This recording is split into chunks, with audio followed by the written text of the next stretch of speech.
देखिए हम लोग अभी झरिया के लोधना मोड़ में है और यहाँ पे जैसे मेरे पीछे देख सकते तस्वीरों में कि अभी यहाँ पे थोड़ी ही देर में यूनाइटेड कोल वर्कर्स यूनियन का एक आम सभा होने वाला है, जिसमें कि बाघमारा के विधायक ढुलू महतो वो भी आने वाले हैं।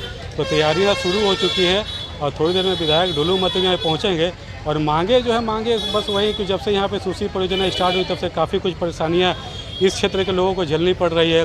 उसके अलावा क्वार्टर का ही मुद्दा यहाँ पे हमेशा गरमाया रहता है कि जो बाकी प्रदूषण का मामला है, उसके अलावा जो आउटसोर्सिंग परियोजना में जो काम कर रहे हैं उनको लेकर समस्या यहाँ पे है। तो कुल सारी बातों को लेकर देखिए तैयारी यहाँ पे शुरू हो चुकी है।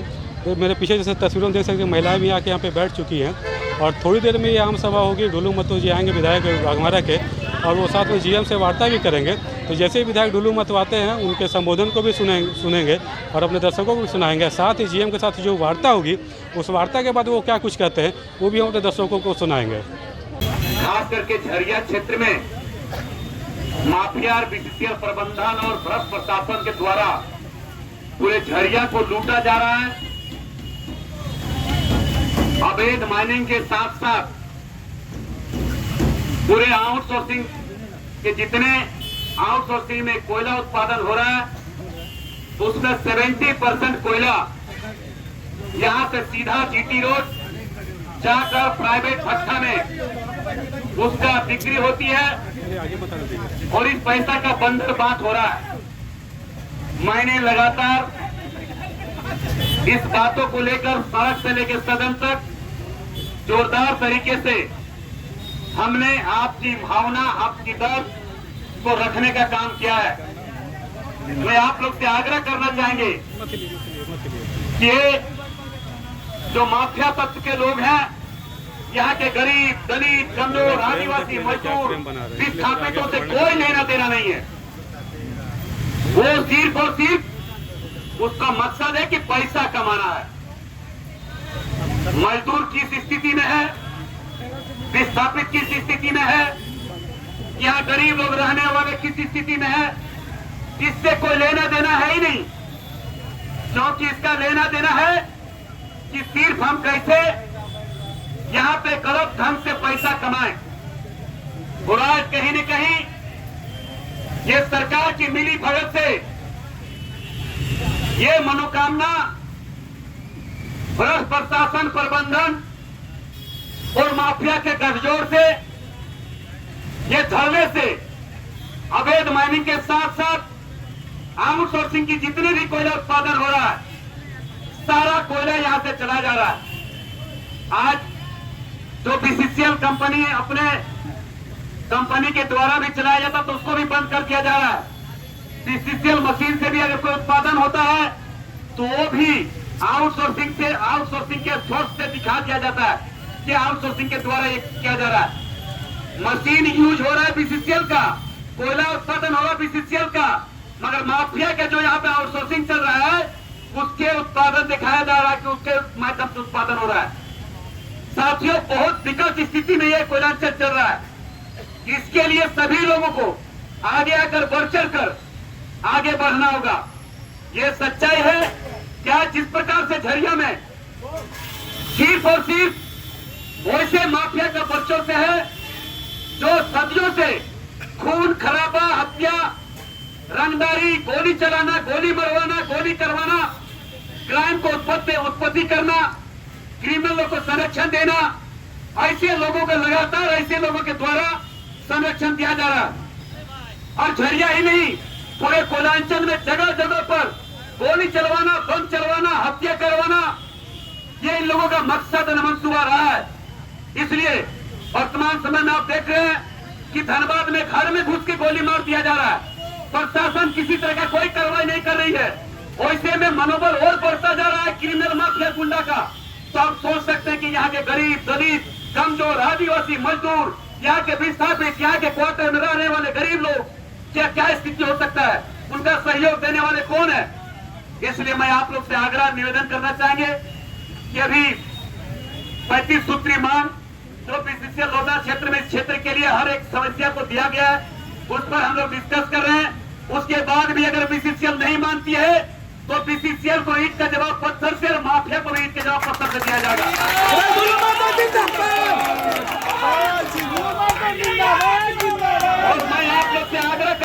हूं कि आने वाला चुनाव में भी वैसे माफिया तत्व को अपना मत दीजिए जो सदियों से इस क्षेत्र में आतंक फैलाने का काम किया है, यहाँ के गरीबों को शोषण करने का काम किया है। आज आउटसोर्सिंग चल रहा है, यहाँ के गरीब एक भी नहीं होगा, न्यूनतम मजदूरी नहीं देता होगा, उसका किसी तरह का कोई काम नहीं होता होगा।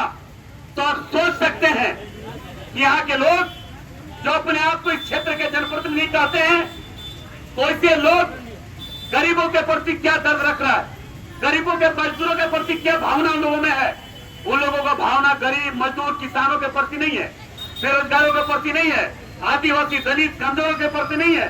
उसका मानसिकता और मकसद सिर्फ यहाँ से झरिया को लूटना है और गरीबों को बेघर करना है। आप देखते होंगे कि आउटसोर्सिंग जगह जगह पर चल रहा है, मगर कोई गरीब 100 वर्षों से 50 वर्षों से बसा हुआ है, मगर उसको विस्थापित नहीं किया जा रहा, उसको जबरन वहां से घर को तोड़ दिया जा रहा है, उसको हटा दिया जा रहा है। प्रशासन के पास भी जाइए तो प्रशासन आपकी बात सुनने वाली नहीं है। प्रशासन इसलिए नहीं सुनने वाली है जो ऐसे माफिया से, वैसे आउटसोर्सिंग कंपनी से मिलकर सारा कोयला को पार करवाया जा रहा है। हम आप लोग से आग्रह करना चाहेंगे, आप लोग जगह जगह पर इसका डिमांड कीजिए कि इसका सीबीआई जांच होना चाहिए, इसका ईडी जांच होना चाहिए। जो पूरे कोयलांचल में कोयला का लूट हो रहा है, इस लूट के पीछे कौन है, बीसीसीएल के कौन अधिकारी है, माफिया लोग कौन है, जिला प्रशासन के लोग कौन है। आज राष्ट्रीय संपत्ति का बेधर्म से लूट हो रहा है, इसको देखने वाला कौन है। इसको देखने वाला हमारा भी अधिकार बनता है, आपका भी अधिकार बनता है, सभी लोगों का अधिकार बनता है। जैसे राष्ट्रीय संपत्ति का लूट को रोकना हम लोगों का कर्तव्य बनता है। इसलिए उपस्थित भाइयों बहनों, मैं आप लोग से बस यही आग्रह निवेदन करना चाहेंगे, जिस प्रकार से वर्तमान समय में जिला प्रशासन और माफिया बीसीसीएल प्रबंधन मिलकर इस झरिया को ही नहीं पूरे कोयलांचल को लूटने का प्रयास किया जा रहा है। आने वाला समय आप अपना सोच समझकर अपना निर्णय लीजिए। जब तक आप अपना सोच समझकर निर्णय नहीं लीजिएगा, तब तक इसी तरह झरिया ही नहीं पूरे कोयलांचल के गरीब, शोषित, विस्थापित, गांव के लोग, कमजोर लोग प्रताड़ित होते रहिएगा, शोषित होते रहिएगा, शोषण होते रहेगा। आपने देखा कि अभी भौरा में विस्थापित लोग जिसका जमीन जबरन काट रहा है, वो लोग धरना पर बैठा हुआ था कि हमारा जमीन का मुआवजा मिले, मगर वहां जाके किस तरह से गांव वाले पर गोली और बम चलाया, ये भी आप लोगों ने देखा। और अभी तक प्रशासन वैसे लोगों पर कार्रवाई नहीं किया। तो मजदूर अपना अधिकार मांगने जाएगा तो गोली और बम ही खाना होगा, अधिकार आपको नहीं मिल सकता है। जो स्थिति जो वर्तमान समय में हेमंत सोरेन की सरकार में चल रही है, इसलिए मैं आपको आग्रह करना चाहेंगे, कांग्रेस और झारखंड मुक्ति मोर्चा के गठबंधन सरकार बनने के बाद सिर्फ और सिर्फ पूरे झारखंड में गोली और बम यहाँ के लोगों को मिला है, रोजगार नहीं मिल सकता है, गोली और बम मिल रहा है। इसलिए आने वाला समय आपको निर्णय लेना होगा, आपको सोच समझकर अपना मत करना होगा, ताकि आने वाला समय वैसे लोग जो गरीबों की बात करे, दलितों की बात करे, कमजोर की बात करे, यहाँ के गांव और विस्थापितों का बात करे, यहाँ के मजदूरों के लिए बात करे, वैसे लोगों की बात सुनिए। और जब तक नहीं सुनिएगा तब तक इसी तरह प्रोत्साहित होते रहिएगा। अरे भैया, जीत भी हमारा, पट भी हमारा, ये स्थिति झरिया में बना हुआ है और झरिया के लोग फिर उसी तरह के हथकंडा अपना रहे हैं, वैसे लोगों को चुन रहे हैं जो सिर्फ और सिर्फ यहाँ लूटने के लिए आया, झरिया को ही नहीं पूरे कोयलांचल को।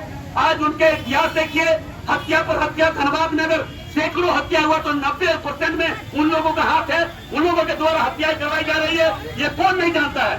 अगर हजारों जगह गोली और बम चला होगा, वैसे लोगों को ही हाथ है, जहाँ तो वैसे लोगों के परिवार के द्वारा गोली और बम चलाया जा रहा है, कौन नहीं जानता है? उसके बाद भी अपना निर्णय आप गलत देते हैं, डिसीजन गलत ले रहे हैं। वैसे लोगों चिन्हित करना होगा जो गरीबों का बात करे, जो मजदूरों का बात करे, जो किसानों का बात करे, जो यहाँ के लिए लड़ाई लड़े। यहाँ के विस्थापित जो आज गरीब क्वार्टर में रहने वाले हजारों हजार की संख्या में बेघर किया जा रहा है, आउटसोर्सिंग के द्वारा लाठी और गोलियां चलाई जा रही है, प्रशासन मौन बैठे हुए हैं।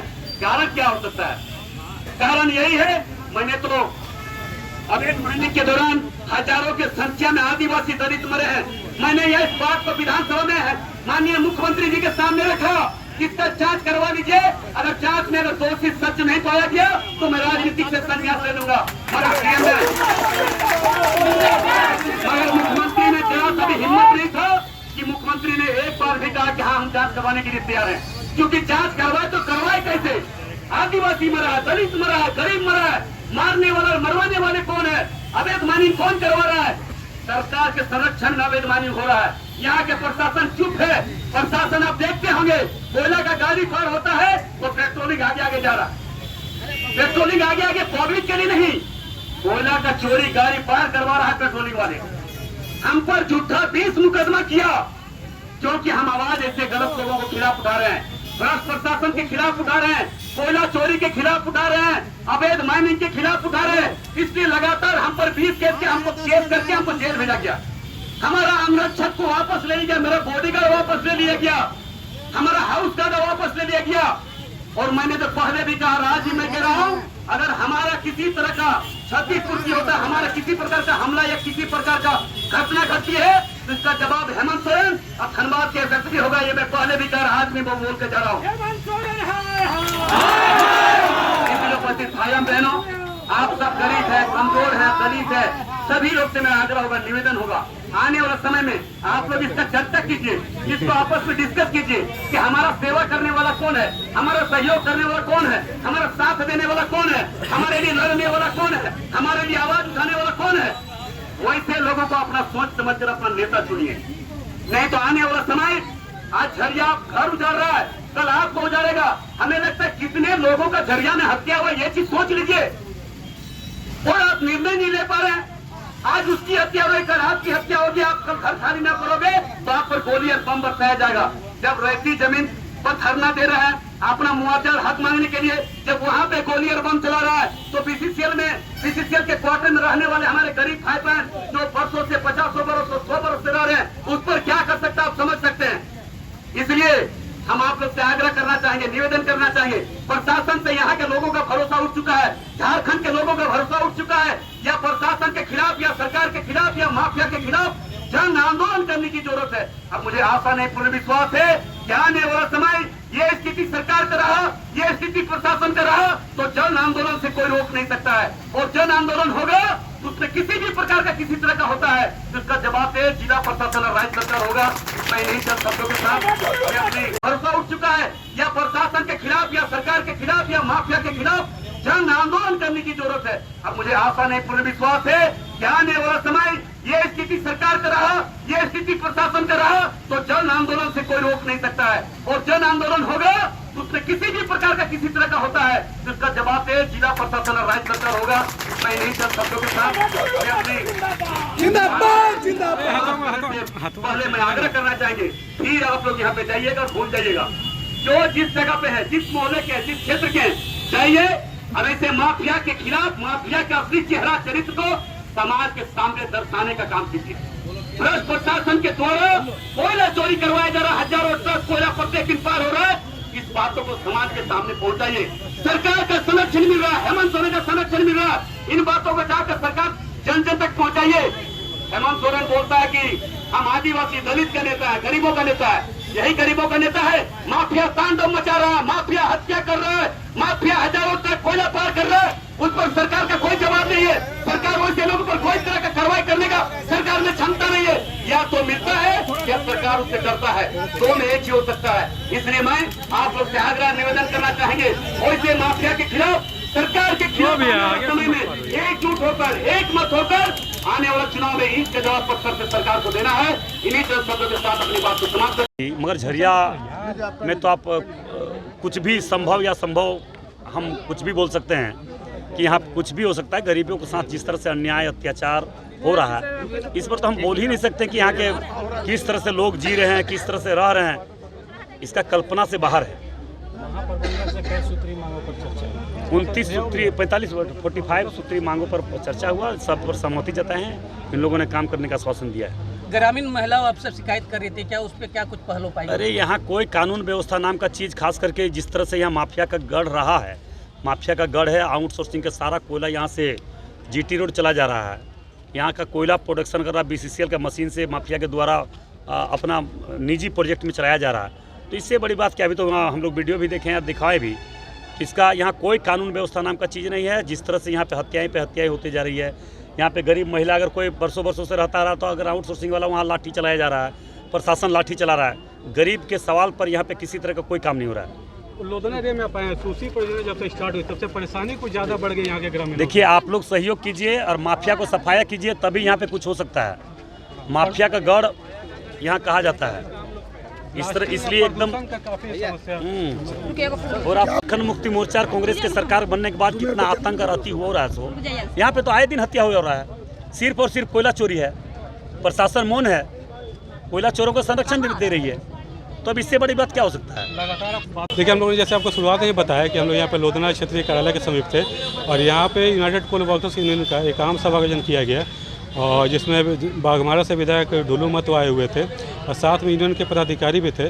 आम सभा के बाद उन्होंने लोधना GM से वार्ता भी की है, तो मुद्दे क्या क्या थे उनसे हम विस्तार से बात करेंगे। स्वतंत्र जी हैं यहाँ पर। बताया कि आप लोगों ने आज आम सभा का आयोजन किया, काफ़ी हज़ारों की संख्या में भीड़ भी आई थी। मोटरसाइकिल जुलूस में आप लोग देखा, हम लोगों ने देखा पुष्पगंगा से एक जुलूस के संग आप लोग यहाँ पे आए भी।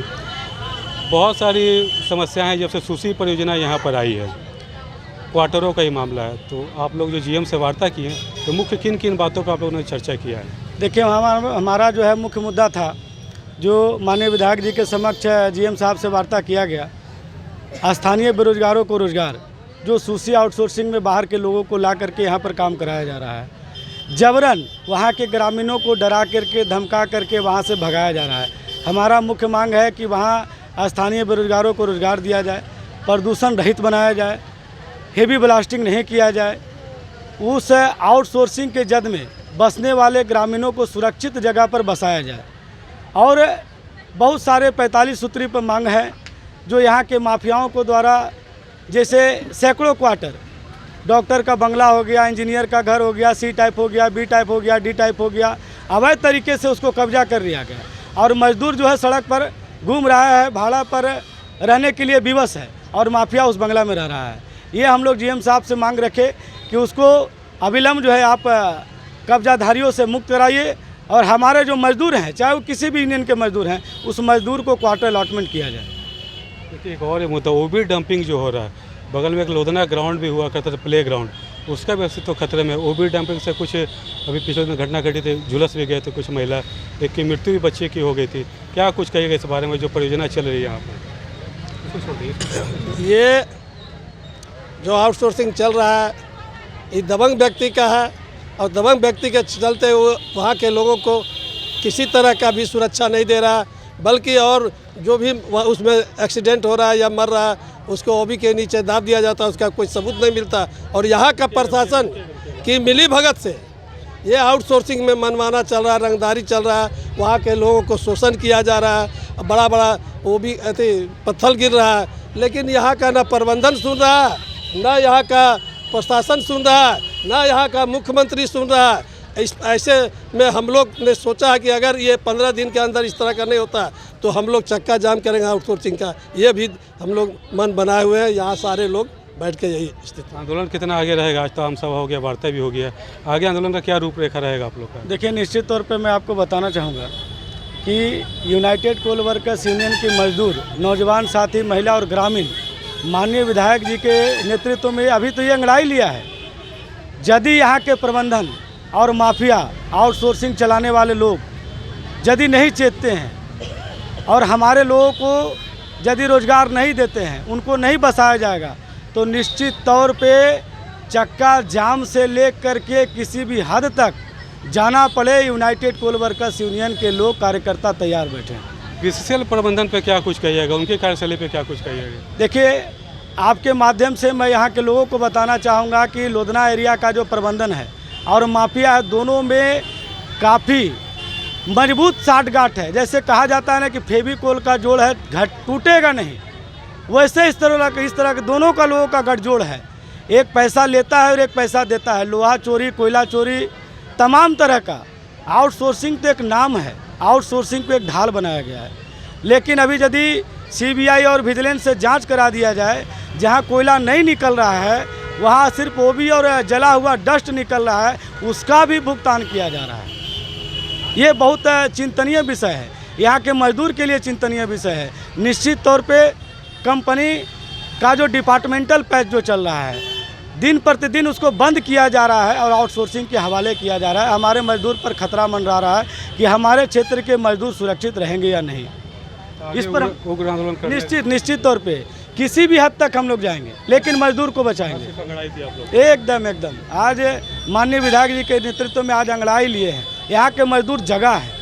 माननीय विधायक जी के ऊपर यूनाइटेड कोल वर्कर्स के यूनियन के ऊपर आस्था व्यक्त किया है। आप देखे होंगे अभी कि काफ़ी संख्या में लोग दूसरे यूनियन को छोड़ करके हमारे यूनियन को आज ज्वाइन कर रहे हैं, उन पर आस्था व्यक्त कर रहे हैं, विश्वास कर रहे हैं। और आप देख रहे हैं कि जहां हमारा यूनियन शून्य की स्थिति में था, आज हज़ारों की तादाद में जब हमारे साथ लोग खड़े हैं, तो विश्वास है, उनके ऊपर आस्था है। धन्यवाद। देखिए, यूनाइटेड कोल वर्कर्स यूनियन के नेता वगैरह थे, इनका कहना है कि ये जो आंदोलन है, ये जो इनकी आंदोलन है, आज तो सिर्फ इनकी एक शुरुआत थी।